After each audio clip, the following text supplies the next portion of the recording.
All right, we are live for Beyond the Game, episode number 9. And I never thought I would enjoy doing these podcasts, just talking to myself and talking to all you guys, but I actually do. And if you're watching this for the first time, my name's Eric Michael. I've sold over $5 million in sports cards. I've built a multiple seven-figure business that teaches people how to make money in sports cards. And I do these podcasts to really just talk about life, business, sports cards, sports, throw some gambling in there, just anything I like to just get my thoughts out into the world. You guys seem to like it, and I like to talk about it. So it's good. Got a bunch of things here to talk about. Got a bunch of things, bunch of questions. Someone asked a really good question. I'm excited to answer it. If you stay to the end, I'm gonna answer this question at the end because I know it's gonna send me into a whirlwind of thought. Some things I want to go over. Some things I want to go over is something that was brought to my attention this week was something called opportunity cost. So if you guys don't know what opportunity cost is the cost you take on by making an investment somewhere else instead of another place. Okay? So let me explain to you what that means. Let's say there's two and this is going to relate to sports cards. So let's say there's two investments you can make, right? One of the investments, you put your money here for a month, you can make $100. Or if you put your money here for a month, you can make $200. Well, if you put your money in the first one and you only make $100, the cost of you not putting it in the better investment was $100, right? You cost yourself $100 by not making the smarter investment, right? Does that make sense? Hopefully that makes sense. Now, one of the most common questions I get in sports cards, and this is directly related to opportunity cost, is should I hold these cards till they go up a little bit more in value as we get closer to the season? And let me paint the picture for you. I wish I had a nice little iPad to draw. I should get one. But let's say you buy a card for $100. Let's say you buy a Will Levis Silver Prism for $100. I think they're worth a little bit less. And let's say you grade it a 10, and now it's worth $250. Okay? And let's say it's May. And let's say I was able to tell you, if you hold this card until August, this card will be worth $300. Most people would be like, oh, I'm going to hold it. Why wouldn't I want as much money as possible? That's where people go wrong because opportunity cost. So think about this. Think about the two different scenarios. You could either hold this card for 3 more months and make an extra $50, or you could sell the card right now, get $250 in your pocket today, and repeat what you just did 1 or 2 more times before that card ever goes up another 20%. Now, this goes out the window. If you have enough money to if you have enough money to just do whatever you want, then holding the cards makes sense. But most people don't have an unlimited supply of money, and you have to ask yourself, where's the best place to put my money? Because, right, money is a finite resource, and you have to put it in the best possible situation, right? This goes back to life, for example, right? If you, for example, have $10,000 in the bank, you should be asking yourself, what can I do so I could put this money in the best possible situation, right? Because there's a lot of places to put your money. Sports cards, real estate, crypto, mutual funds. Like, you could put your money anywhere. However, if you want my opinion, the best place to put your money ever before you have an ample supply of it is in skills. So learning a skill like real estate or stocks or sports cards that'll print you money for the rest of your life, right? Developing a skill is something that never goes away, and it's something that will always consistently print you money, right? If you're an expert in sports cards or an expert in stocks, we know things like that are not going away. And no matter what happens in your life, even if you go down to zero and you have no money, that skill will stick with you for the rest of your life. So if you have, I'm just making the example of $10,000, for example, you should invest it in the best possible place that'll make you the most amount of money. And in my opinion, what has worked a lot for me in life is developing skills, right? Business, sales, sports cards, whatever it might be. Okay? So that's what opportunity cost is. That's number one. Number two. So this is another thing. So this is sports cards now. This is staying on the sports card topic here. So sports cards, the price, you can go quote this one. The price matters more than the type of card you're buying. Okay? Let me give you an example. So one of our top-end program, like the most top-end program, and we actually don't let anyone in until they've been in the program for at least 6 months, and we want to see them make at least a certain amount of money, but it's called the VIP program. Okay, and in this VIP program, basically what we teach is how to buy cards already graded, sit on them, and make money. Okay, that's the general premise of the VIP program. Now, what I always, so like, for example, right now while I'm speaking, it's August, right? And someone I'm very high on is, I'm high on a bunch of people right now, but like Victor Wembanyama, right? Now, Victor Wembanyama, one of his top cards to buy is his blue number to 199 Prism 2023 PSA 10. It's super liquid. Blue Prisms sell like hotcakes. It's one of the best types of cards. It's very good. But a card like that, because it's so liquid and so desirable, I think that card sells for about $5,000. You're not going to get that card at any type of deal, at any type of discount. And I'm telling you this because it's the real life scenario. So I'm not buying Wembanyama anymore because his prices went up. But like 2 months ago when I was buying him, I was searching for a card like that. But I couldn't find any that were at a decent price. So instead, I bought a red number to 299 Prism PSA 10. And that card was selling for about $3,000 at the time. And I paid about $2,500. Now, I prefer the blue over the red because it's more liquid, it's more desirable, people want it more. However, the price I paid on the red, I paid like 85% of the value. I'd rather pay that than full value on a blue, right? The blue is going to appreciate more if Wembanyama's value goes up and it's going to be more desirable, but it's about the price you pay more than the type of card you're buying. So yeah.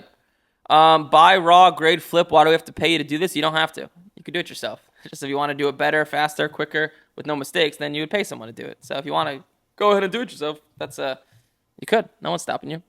Hopefully that makes sense. And then I got a bunch of random things to talk about here. My God. Okay. I got a bunch of these topics are just all over the place. Okay. Let's go with the Q&A. Let's go with the Q&A with sports cards. Got a bunch of different questions here. So Jacob asked me, what does pop mean? I keep hearing you guys say the word pop, but I don't know what it means. So pop just is short for population, okay?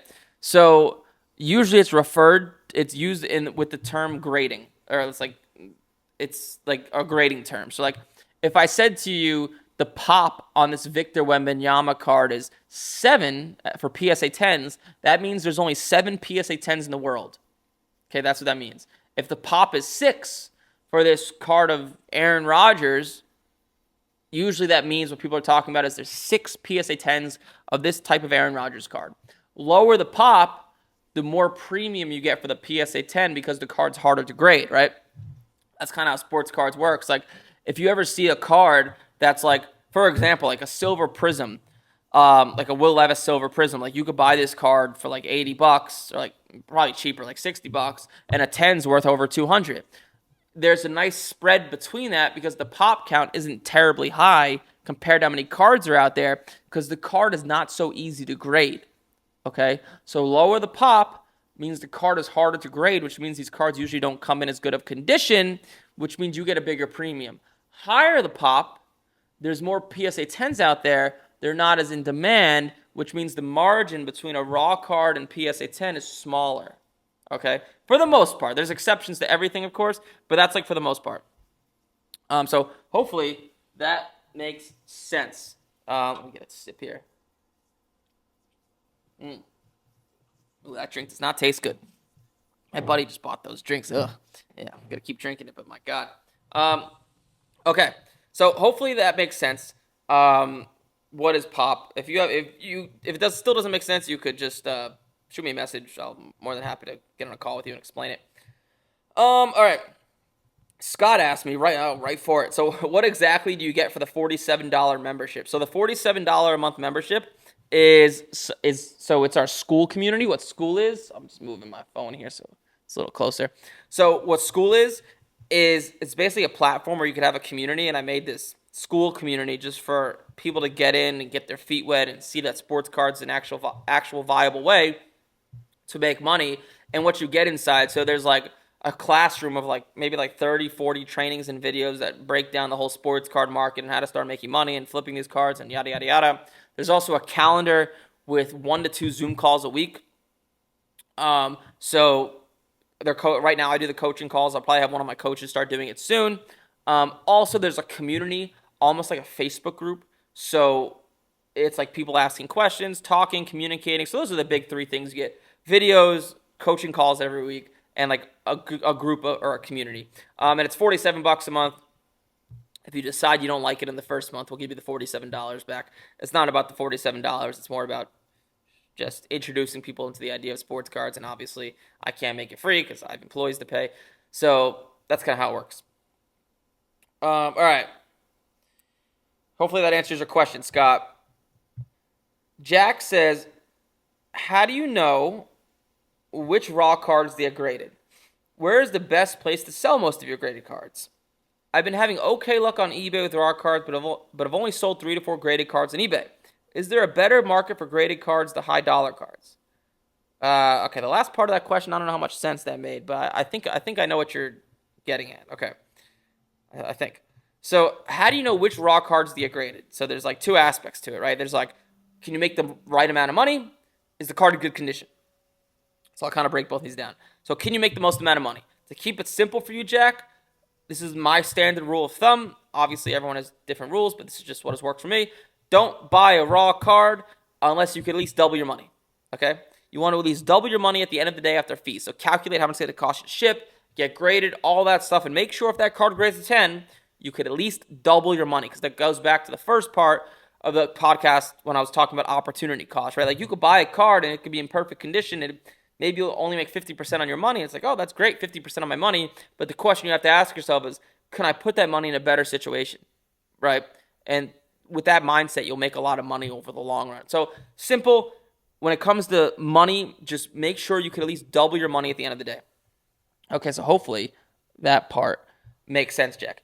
The other aspect too is the condition, right? So sports cards, there's 4 pieces of criteria when it comes to like the quality or condition of the card: the corners, the edges, the centering, the surface, right? Those are like the 4 big pieces of criteria. Then also there's the autograph, which is like a 5th. But the biggest out of those is the corners. Usually edges on cards, for the most part, are good. Surface is just something that's hard to see online. What you want to be looking for is like scratches or factory lines or little dimples.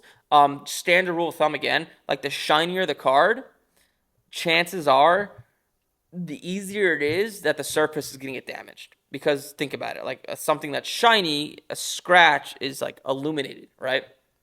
And then you have the centering of the card, so the border, right? Like, is the left border bigger than the right border? If it is, then it's probably not going to grade well. Like, rule of thumb for like centering, you at the most it could be 60-40. So like 60% on this side, 40% on this side, or 60% on this side, 40% on this side, or vice versa.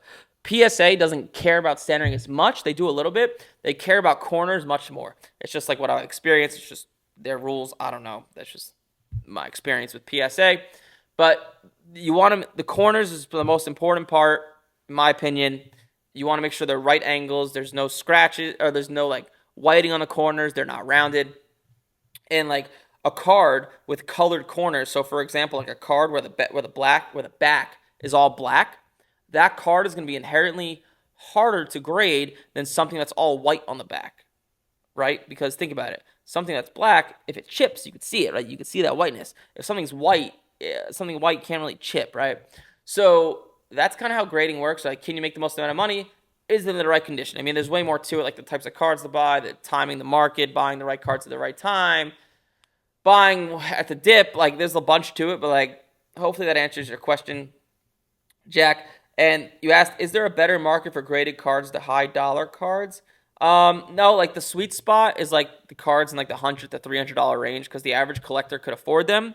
You're just buying the right types of cards. If you're having trouble selling your cards, it's not a selling issue, it's a buying issue, right? Like if you're buying the right type of stuff, people are going to offer you. Like, for example, like I have a bunch of cards. This is actually funny. It's not that funny, but I have a bunch of cards in the other room that I'm getting ready to pack up. I'm going to Fanatics Fest, and my companies we're setting up. Going to teach people how to make money buying and selling sports cards. Also, we're setting up there as a sports card dealer to buy and sell. And because I know like what are the most liquid right types of cards to buy, someone just offered me like $90,000 for like maybe like half the cards I have over there in the other room. I think he's a little bit off on price. I'll have to renegotiate, but like I didn't do anything special. I just know the person. And he messaged me, and I sent him a picture, and then he offered me 90 grand. But it's just about buying the right types of cards. If you're buying the right types of cards, selling is easy. Okay, and when you're selling, going back to opportunity cost. So let's go back to that Will Levis example, right? Let's say you buy a card for $100, you get it graded, now it's worth $250. So many people are like, I want every single dollar. I want $250 or $260, right? I don't know if you guys have ever been to those sports card shows, and like you could go up to a dealer and tell him, hey, this card sells for $250, and he's like, I know what I have. I want 285 or 280, right? And maybe you could pull that off on some unsuspecting people, but you actually cost yourself money by holding these cards long because you want every last penny. If you just discount it by 5 to 10% and you go on any Facebook group, any sports card Facebook group, and you just say, hey, all these cards are under comps, they're 95% of value, you will get so many offers, you'll sell so many, you might cost yourself a little bit of money in the short term, but because you're able to get cash quicker, now you can just repeat that process over and over and over again, which means you're going to make much more money in the long run. It's a hard pill to swallow at first because you just want, people are greedy, right? Everyone's greedy. They just want every dollar possible, but actually discounting your cards a little bit, maybe you won't make as much money, but people are going to like you. You'll build connections and you'll actually make way more money in the long run. Take it from me. Okay. I'm someone that's not afraid to take a loss. And I'm also not afraid to sell something slightly under comps. Like it's not a big deal because I know I'm getting that money and I can turn it over faster. So by being that guy that's actually fairly priced, people like you more and you actually make more money, it turns out. So take my word for it. I've been doing this a long time. So that was a lot, Jack. Hopefully that answered your question. By the way, the hair transplant surgery is it's coming in slowly but surely. All right, let's do another one. Jim. So Jim says, okay. Jim says, I'm told I should keep track of all costs and sales associated with trading cards. If I entered a lottery-style giveaway, 3 chances at $12.50 a piece, and one of them yields me a card worth $160. What is my cost associated with that card? Okay, $12.50, $37.50. Thanks in advance. So your cost associated with that card. Okay, I know what you're saying. So what I would do is just if that was the way you were doing it, I would just pretend. Every time you entered a lottery style giveaway, right? Let's say there's 10 spots and each spot costs $10. Every time you get in that giveaway, you're really buying the card for $100, right? You just have a 10% chance of winning it. So I would just pretend I bought the card for $100. And if you don't win the giveaway, you sold it for $0. But when you do win the giveaway, it's worth $100. That's the way I would do it. I would just pretend you're buying it every single time to keep it like consistent. Let's see. Stacy says, how much is a good amount to start off with in the sports card business? Well, the answer is as much as possible, but I'm assuming you're asking that question because you're skeptical. Maybe you don't have all the money you want and you want to see it work. The best way to do it is go to card shows. Next to these dealers, next to their showcases, they have what's called dollar boxes, and you can just pick cards out of that dollar box, autographed, simple cards that are worth more than $1. Flip them and sell them. So you could start with like $100, $200. What I tell people is like a few grand to really get the ball rolling. I tell people you want to be buying at least one card a day. Buy one card a day. The average card you're buying is about $100. 30 days in the month. It's going to take you about a month for these cards to get back from grading. So you're going to need an outlay of like $3,000. So like that to me is like a safe amount when I start teaching it to someone. But you could start with whatever you want. So like my answer, $3,000, but you could start with $100, $50. Like it doesn't really matter. All right. I saved this question. Actually, I'm gonna. Oh boy, I know someone asked me a question. I know it's gonna send me into a tailspin here, but I'll answer it. So,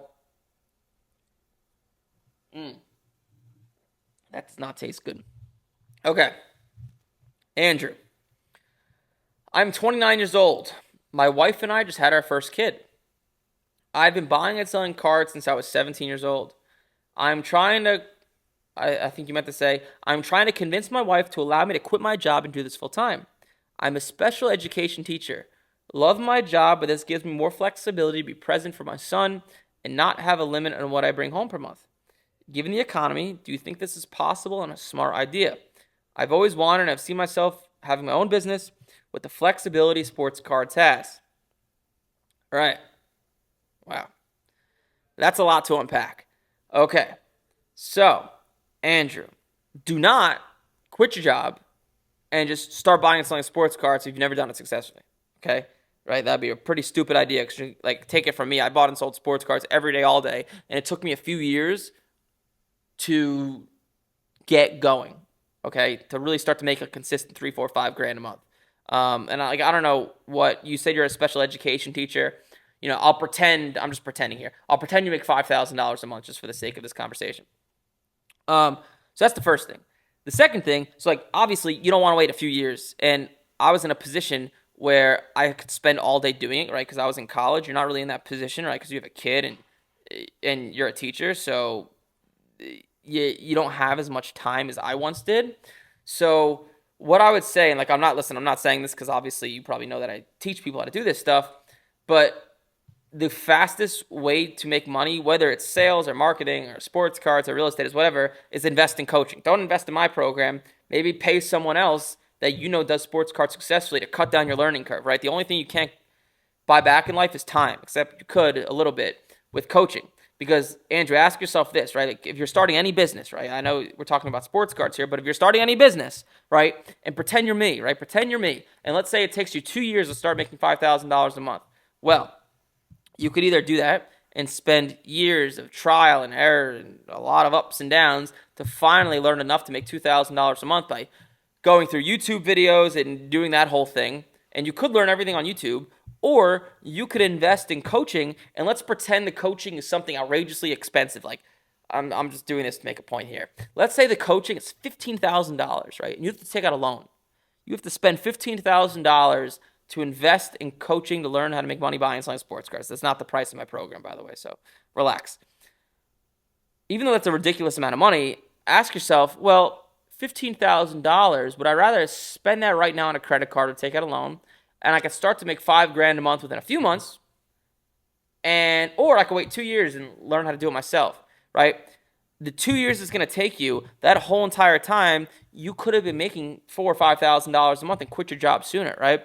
So that's all coaching is, right? Coaching is not like, here's this novel new information. A little bit of it is, but most of it's not. Coaching is information condensed in a systematic way to get you making money right away, right? Because if you go on YouTube and you try to learn all this stuff, you're going to be piecing a bunch of stuff together, and it's not fun, right? Trying to figure out who's telling the truth, who's not, who's actually done it successfully, right? It's a lot.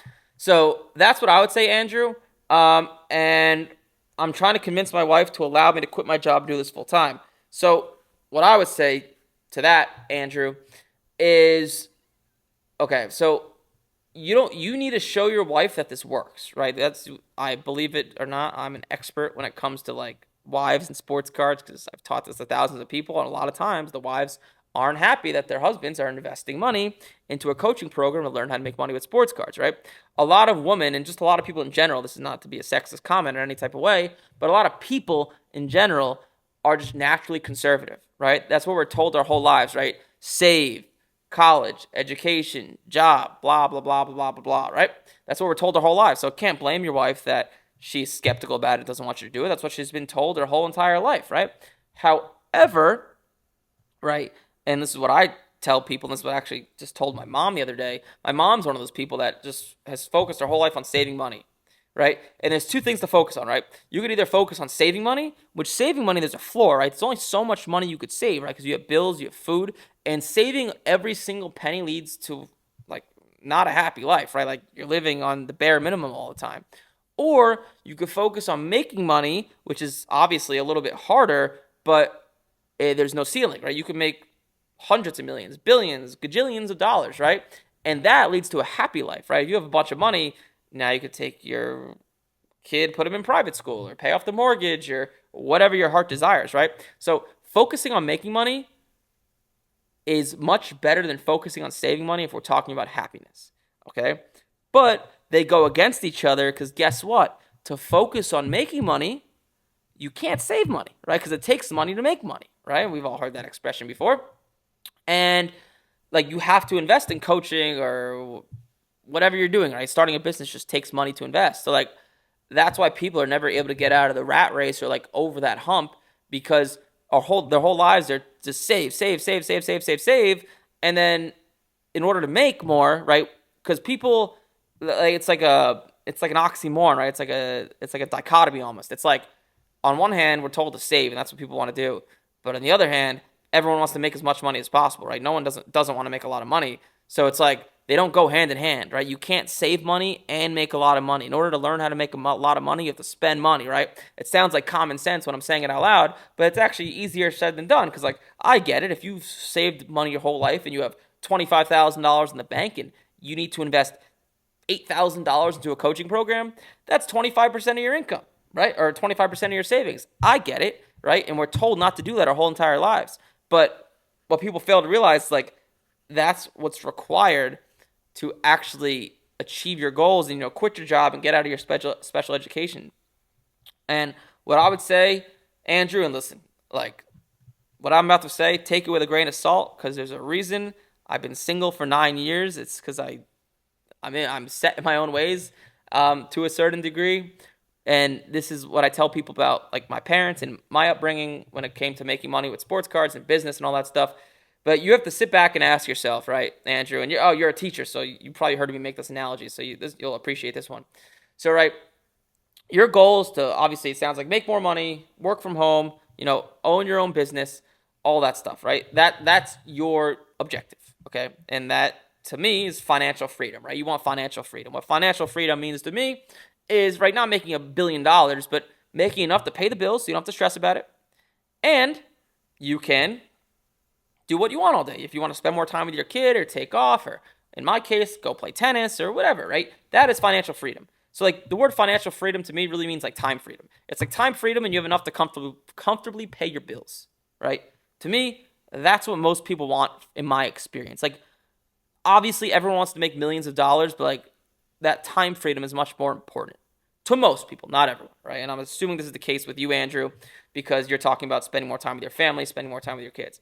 Now, if that's the goal and you want time freedom, financial freedom, whatever you want to call it, you have to take advice from people that actually have that, right?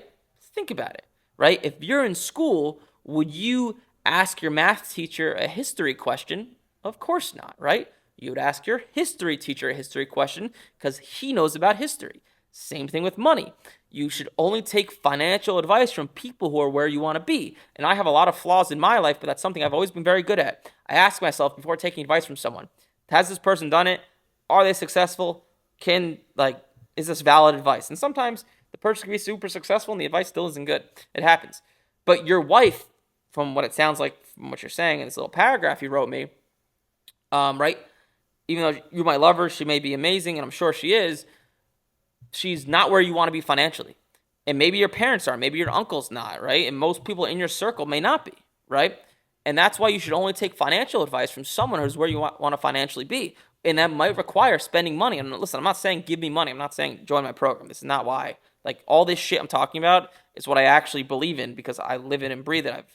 I'm 27 years old and I've lived a very, very fortunate life because of my mindset and an investing style and like everything I'm saying here. So if you're going to get sports card advice or financial advice from someone, find someone that's actually where you want to be in life, and you might have to pay him and do it, right? Just,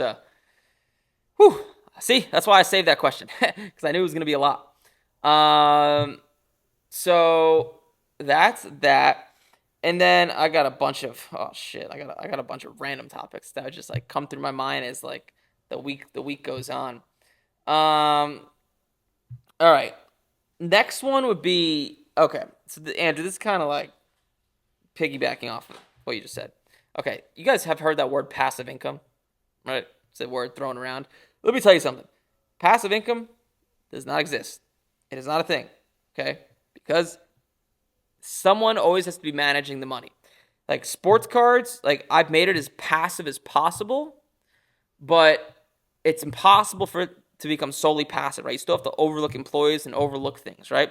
So like the word passive income, like passive and active income is not like nothing is passive, nothing is active. It's a spectrum, right? How active is it? How passive is it, right? It's like a spectrum, right? It's like kind of like I don't mean to bring politics into this, but it's like, being on the right wing or the left wing, right? Liberal and conservative. It's like it's really not like I am conservative, that's it. It's like how far along that line are you conservative, or like how far along that line are you liberal, right?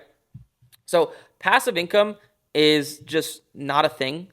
Like true passive income, unless you're like, putting money in like, a mutual fund and someone's just doing it for you. Like, but even they're working on it, but it's passive for you. But like, that's not what most people's goal is. Most people want to, succeed and, build a business and make a few $1,000s a month. So that's that. Then another thing is, so this is just something that came to mind. So people ask me all the time, and I have friends like, how would you become rich, right? Like, what's the fastest way to making money? And I get this, what I'm about to say, I actually get it from Alex Hormozy. And I say it, and it's easier said than done. But, it's just, like I said, it's just easier to say this stuff out loud instead of actually doing it.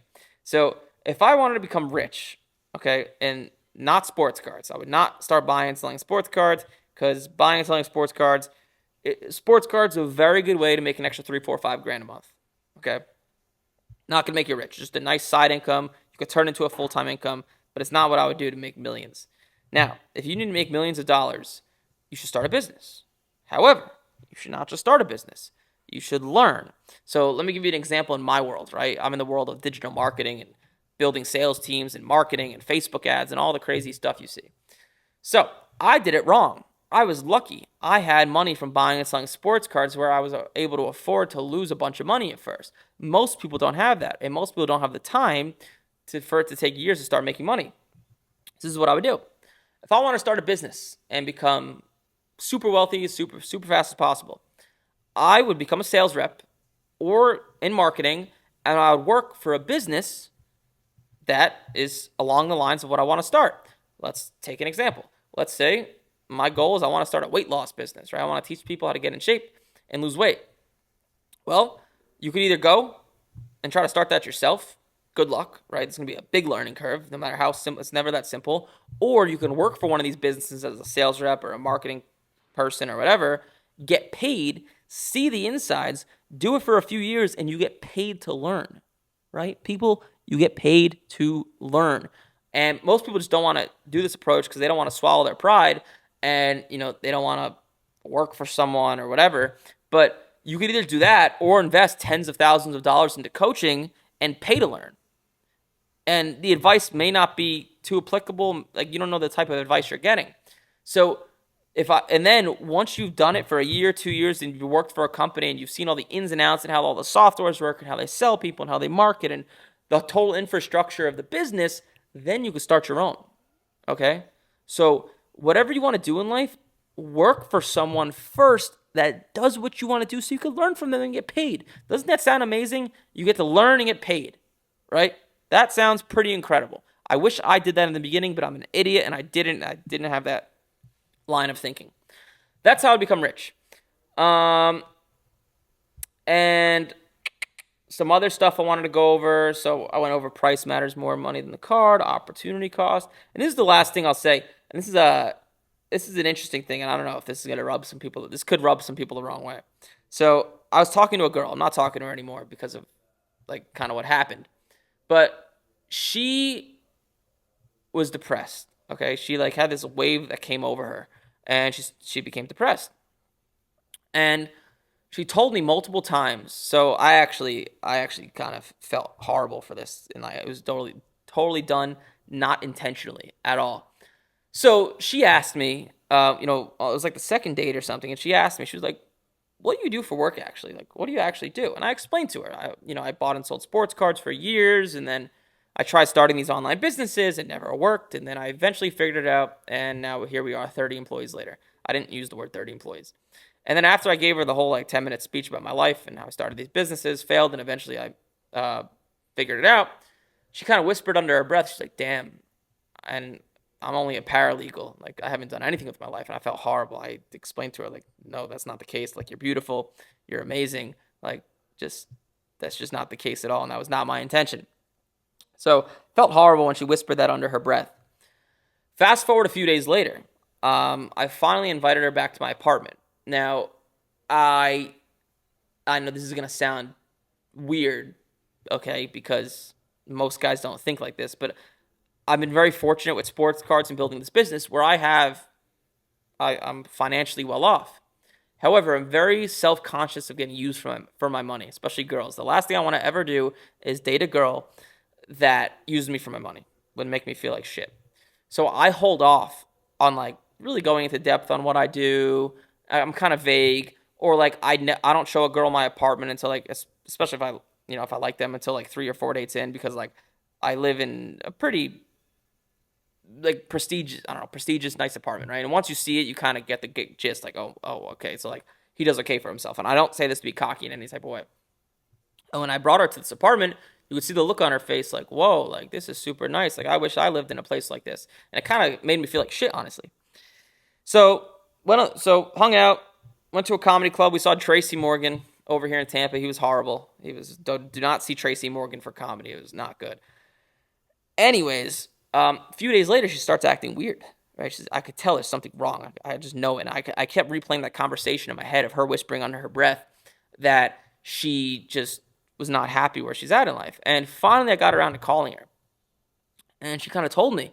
She was like, oh, I'm not where I want to be in life. I've been depressed. Like, I just want to be on the couch and watch TV till I get over it in a few weeks. And I was like, well, that doesn't sound like the healthiest thing to do. Not that I know anything about depression, but this girl I was talking to, she told me, like, she opened up the conversation saying she's not where she she's not where she wants to be in life.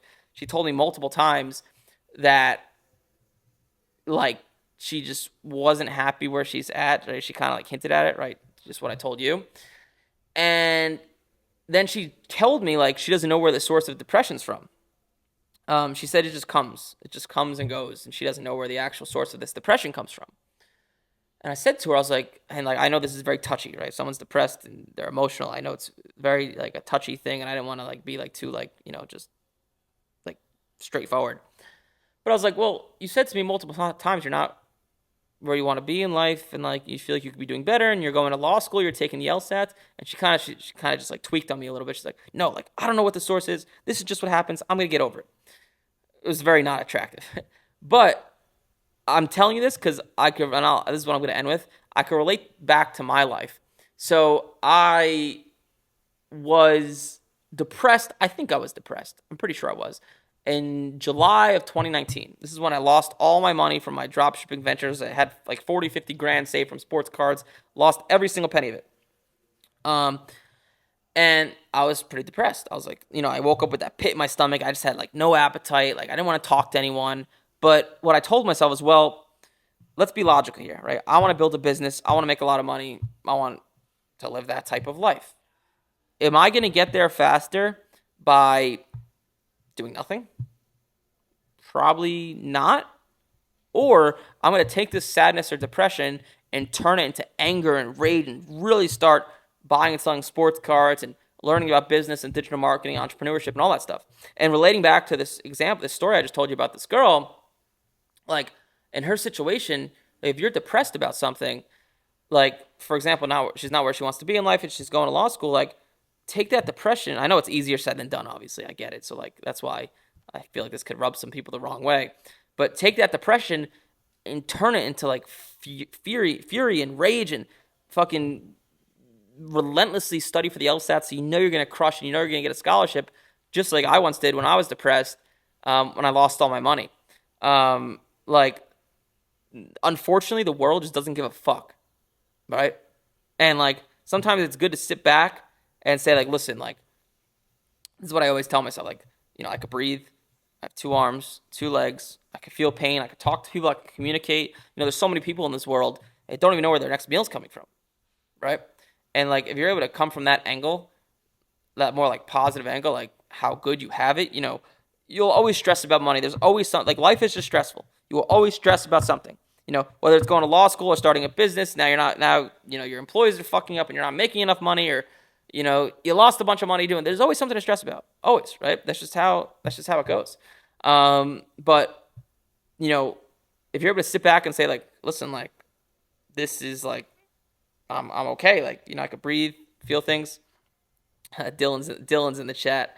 Dylan's he's the reason for all this. He's the one who got me into sports cards way back in 2015.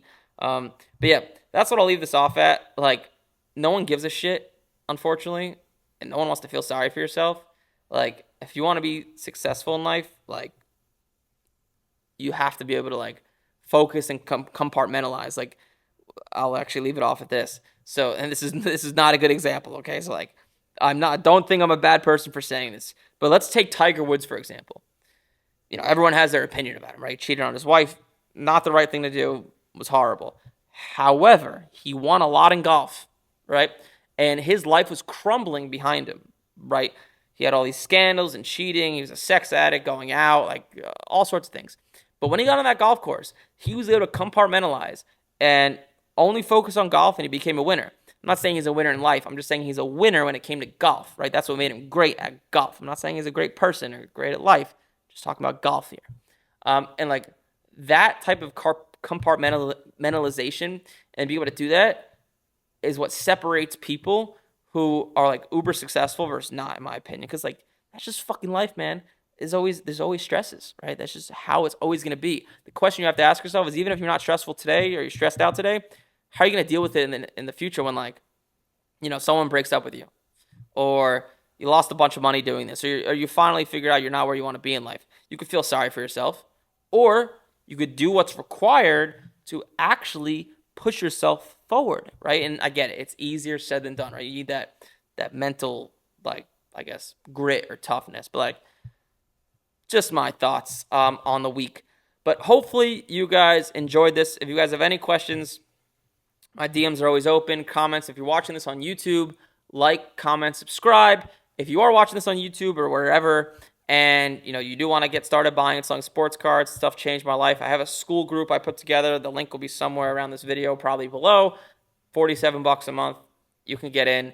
If you don't like it the first 4 weeks, I'll give you your money back. It's not a big deal. This is just the fastest way to get in. You can learn all the skills and tricks of sports cards and get in, dip your toe in the water, see it work, and push forward. But hopefully you like this stuff. Like, comment, subscribe if you're watching this on YouTube, and I will see you guys in the next one.